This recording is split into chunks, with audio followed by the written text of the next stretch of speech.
مهاجر څخه جنایتکارانو داسې در په در کړي یاستو ګران افغانانو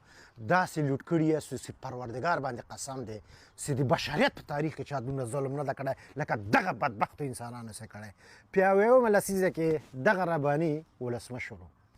احمد شاه مسعود د دفاع وزیر په الله قسم خورم چې په زرهاو تاریخي اثار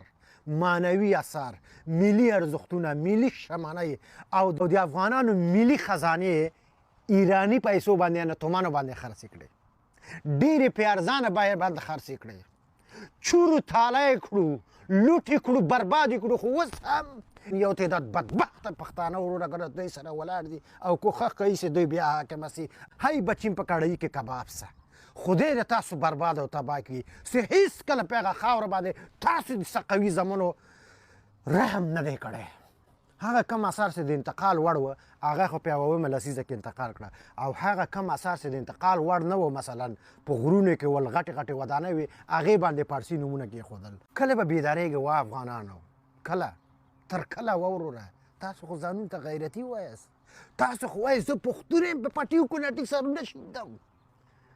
خاوره دې پټې دی اعتبار کول په دغه انسانانو چور کفر دی کفر دی